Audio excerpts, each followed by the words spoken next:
जैसा कि आप न्यूज़पेपर में देखेंगे जहां पर आपका बोला गया कि सत्यापन नहीं होने पर विद होल्ड की कैटेगरी में जो है वो डाले जाएंगे। तो किसको यहां पर विद होल्ड की कैटेगरी में रखा जा रहा है उसको लेकर बात करेंगे और कैसे ये आपका सही होगा, इसके संबंध में शिक्षा विभाग की तरफ से क्या आपके ऑफिशियल यहाँ पर आदेश जारी किए गए हैं और कब तक आपको जो है वो सही करा लेना है, इन सभी चीज़ों को लेकर जो है बात करने वाले। सबसे पहले यहाँ पर आपको ये समझना होगा कि आपको क्यों जो है किस रीजन से जो है आपको विद होल्ड की कैटेगरी में जो है वो रखा जा रहा है। यहाँ पर आपका बोला गया कि अभ्यर्थियों का पहचान का सत्यापन जो है वो नहीं होने पर ऐसी कंडीशन में आपको तत्काल जो है विद होल्ड की कैटेगरी में जो है वो रखा जाएगा और इसके संबंध में जो आपके माध्यमिक शिक्षा निदेशक है उनके माध्यम से आपका ऑफिशियल आदेश भी जो है वो जारी किया गया है कि कैसे इस मैटर का जो है आपको समाधान करना है ताकि आपका काउंसलिंग जो है वो यहाँ पर आपका जो है वो कराया जा सके। यहाँ पर आप रीजन जो है वो देख लीजिए। जैसे बहुत सारे अभ्यर्थी बीपीएससी प्राइमरी टीचर का फॉर्म भरते टाइम जब आप लोग आवेदन किए थे तो जो आपका नाम है वो आप लोग गलत जो है वो भरे हैं या फिर जो आपका नाम का स्पेलिंग है उसमें आप यहाँ पर जो है वो गलत किए हैं। इसमें जो आपका कुमारी वाला मैटर है ये भी जो है आपका ऐड है क्योंकि बहुत सारे अभ्यर्थी इस तरीके से बोले कि हमारे साथ इस तरीके से कुमारी वाला मैटर पर जो है वो समस्या आया। फिर यहाँ पर यह है कि कुछ अभ्यर्थी ऐसे हैं कि जो आपका आधार कार्ड का अंक है, ध्यान रखिएगा आधार कार्ड के अंक के बारे में बोला गया है। आधार कार्ड का अंक जो है आपका गलत पाया गया है या फिर आप लोग बीपीएससी टीचर का फॉर्म भरते टाइम जो आप लोग अपना नाम जो है फिलअप किए हैं उसके अलावा जो आपका आधार कार्ड में नाम है उसमें यहाँ पर जो है आपका भिन्नता पाई गई है, मतलब फॉर्म में अलग नाम और यहाँ पर जो आपका आधार कार्ड है उसमें यहाँ पर नाम जो है उसमें यहाँ पर अलग अलग मैटर है। और इसी तरीके से जो हमने आपको ऊपर मैटर बताया उसी तरीके से मान लीजिए कोई अन्य आपका और जो है आपका समस्या हो तो ऐसे कंडीशन में क्या है कि जो आपका शिक्षा विभाग है उनके माध्यम से बोला जा रहा है कि हम यहाँ पर क्या है कि तसल्ली नहीं कर पा रहे हैं कि जब आप यहाँ पर काउंसलिंग में आ रहे हैं तो आप ही ने जो है एग्जाम दिया था बीपीएससी प्राइमरी टीचर का, फिर आपके स्थान पर कोई और पेपर जो है वो दिया था। मतलब यहाँ पर उनको शंका है कि जो काउंसलिंग के लिए आ रहे हैं और जो पेपर दिए हैं इसमें जो है हमें थोड़ा सा दिक्कत है कि कहीं ऐसा ना हो कि आप लोग अलग अलग जो है वो अभ्यर्थी हैं, ऐसा आपका बोला गया है। और यहाँ पर पहचान नहीं होने की कंडीशन में आपका सत्यापन जो है आपका नहीं कराया जाएगा और सत्यापित जब तक आप नहीं होते तो आप तब तक जो है आपको विद होल्ड की कैटेगरी में जो है आपका रखा जाएगा। अब यहाँ पर नीचे देखेंगे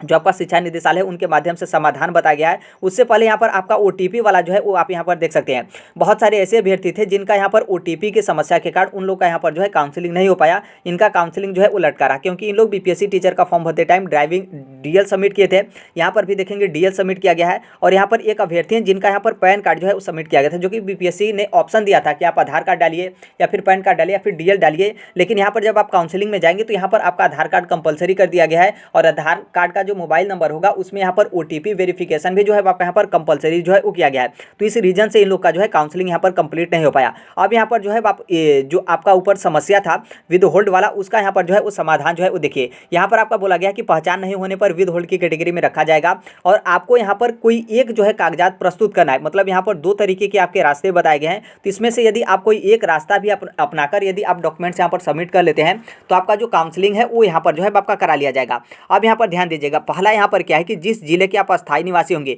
मतलब आप अदर स्टेट के अभ्यर्थी हैं, तो उसी जिले के जहां जिस जिले के होंगे, नॉर्मल सी बात है किसी न किसी जिले के होंगे, तो जहां के आप अस्थायी निवासी हैं उस जिले के जो आपके जिलाधिकारी होंगे उनसे यहाँ पर आपको सत्यावेदन जो आपका सत्यापन प्रतिवेदन है आपको यहाँ पर जो है उस शिक्षा विभाग के पास जो है प्रस्तुत करना होगा जिलाधिकारी से यहाँ पर बनवाकर। अब यहाँ पर देखिए कैसे आपका बनेगा। नॉर्मल सी बात है, जैसे मान लीजिए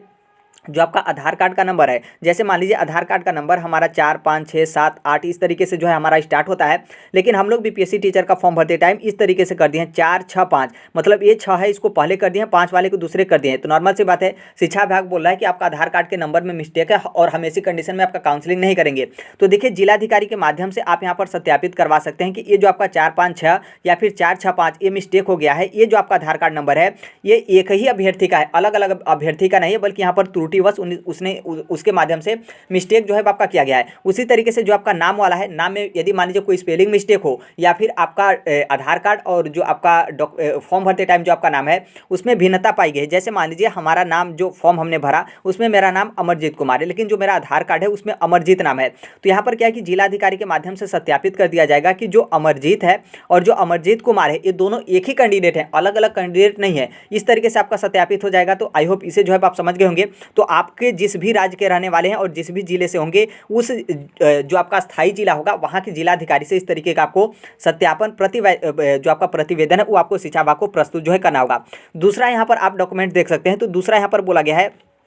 कि जो आपका यहाँ पर विद होल्ड की कैटेगरी में आपको रखा गया है, तो यहाँ पर क्या है कि आपको किसी भी श्रेणी के, ध्यान रखिएगा यहाँ पर आपका किसी भी श्रेणी बोला गया है, ऐसा नहीं है कि आपको फर्स्ट क्लास श्रेणी या फिर सेकंड क्लास श्रेणी, किसी भी श्रेणी के जो आपके न्यायिक दंडाधिकारी हैं उनके माध्यम से यहाँ पर क्या है कि आपको हलफनामा तैयार करवाना है। हलफनामा का मतलब होता है आपका एफिडेविट, और एफिडेविट आप बनवाकर यहाँ पर आप जो है प्रस्तुत कर देते हैं शिक्षा विभाग को, तो आपका काउंसलिंग जो है हो जाएगा। अब यहाँ पर देखिए, यहाँ पर जो आपका हलफनामा वाला है, आप यहाँ पर सोचेंगे कि क्या हम मान लीजिए बिहार में हम वहाँ पर काउंसलिंग के लिए चले गए, हमारा इस तरीके से दिक्कत है, तो क्या वहाँ का जो आपका न्यायालय होगा, जो आपका कचहरी होगा, क्योंकि जो आपके न्यायिक दंडाधिकारी होते हैं वो तो आपको कचहरी में भी मिल जाएंगे, और किसी भी श्रेणी के न्यायिक दंडाधिकारी से आपको एफिडेविट बनवा लेना है तो क्या आप वहाँ से भी बनवा सकते हैं। तो देखिए, आप वहाँ पर एक बार कोशिश जो है करिएगा, क्योंकि जो आपके काउंसलिंग हो रहे हैं वो आपके संभवतः आपके मुख्य जिले में ही काउंसलिंग हो रहे हैं, और संभवतः उसी जिले में जो है आपका कचहरी कोर्ट, जो आपका जिला न्यायालय होता है वो भी आपका होगा, तो एक बार वहाँ से ट्राई कर सकते हैं। बाकी इस नोटिस में जो आपका आगे बोला गया है कि यहाँ पर उनकी पहचान संबंधित जो आपका पूरा डिटेल है ये भी जो है आपका होना चाहिए। पहचान संबंधित का मतलब आपका नाम क्या है, पिताजी का आपका नाम क्या है, और जो आपका एड्रेस है, और एड्रेस के साथ जो आपका थाना, ब्लॉक, जो भी XYZ पिन कोड रहता है वो भी आपको यहाँ पर क्या है कि पूरा डिटेल जो है आपको इस माध्यम से आपका एफिडेविट बनवाना है। तो हो सकता है कि आप जिस जिले के अस्थायी निवासी होंगे वहाँ से आपका ये न्यायिक दंडाधिकारी वाला एफिडेविट जो है आपका बने, तो एक बार कोशिश वहाँ पर भी कर लीजिएगा। यदि वहाँ से नहीं बनता है तो आप जिस भी जिले के होंगे वहाँ से आप आसानी से जो है बनवा सकते हैं, क्योंकि ये जो आपका दोनों डॉक्यूमेंट्स है आपको विद होल्ड की कैटेगरी में रखा जा रहा है, तो इसमें से आपको कोई एक प्रस्तुत करना है, तो उसका डेट आपका ठीक ठाक दिया गया है 31 अक्टूबर 2023 तक, 31 अक्टूबर 2023 से पहले, मतलब 31 अक्टूबर 2023 तक आपको डेट मिला है। यदि उस डेट तक ये आप दोनों डॉक्यूमेंट सबमिट कर लेते हैं तो आपका यहाँ पर काउंसलिंग जो है आपको काउंसलिंग के लिए आमंत्रित किया जाएगा, और आपका काउंसलिंग होने के बाद 2 नवंबर 2023 को आपका जो नियुक्ति पत्र है वो आपको जो है वो दे दिया जाएगा। तो आई होप इस मैटर को आप समझ गए होंगे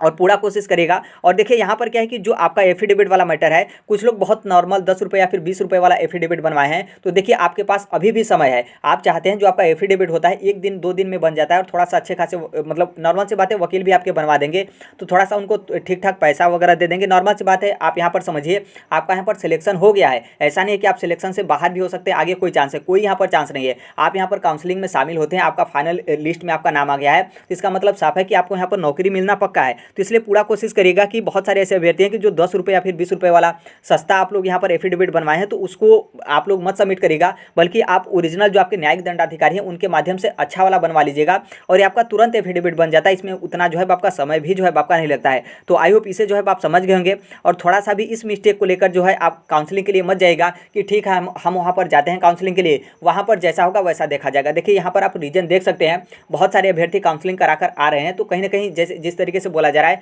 कि दूसरे का जो समस्या है उस समस्या से आपको अपना जो है वो समाधान निकाल लेना चाहिए। तो इस तरीके से अन्य अभ्यर्थियों का समस्या है तो उनका समस्या क्या है, यदि आपका भी उसी तरीके से समस्या है तो पहले ही आप यदि समाधान निकालकर यदि आप वहां पर जा रहे हैं तो बहुत अच्छे तरीके से आपका काउंसलिंग होगा। काउंसलिंग के साथ जो आपका आगे का प्रोसेस है वो वहां पर जो है आपका कंप्लीट करा लिया जाएगा। बाकी जिनके साथ भी दिक्कत है, आपको 31 अक्टूबर 2023 तक जो है आपका समय दिया गया है, तो नॉर्मल सी बात है 8-9 दिन का जो भी यहाँ पर समय है, पूरा कोशिश करिए कि 1-2 दिन में हम यहाँ पर कंप्लीट कराकर हम काउंसलिंग के लिए जो है अपना जो भी यहाँ पर डॉक्यूमेंट्स जो मांगा गया है उसको हम दे दें, ताकि वहाँ पर हमारा काउंसलिंग जो है कंप्लीट हो जाए। तो अभी के लिए यही अपडेट है। बाकी जैसे भी जो कोई भी अपडेट आ रहा है उसे हम जो है वो शेयर करें, टेलीग्राम पर भी शेयर करें, जो आपका यूट्यूब का कम्युनिटी है वहाँ पर भी हम शेयर करें, ताकि आपको किसी भी तरीके का थोड़ा सा भी जो है तनिक भी दिक्कत ना हो, क्योंकि नॉर्मल सी बात है ये आपका भविष्य का जो है वो सवाल है। तो अभी के लिए यही अपडेट है, बाकी मिलते हैं अगले नेक्स्ट वीडियो में, तब तक के लिए thank you, bye bye, take care, all the best, thank you for listening, God bless you, thank you.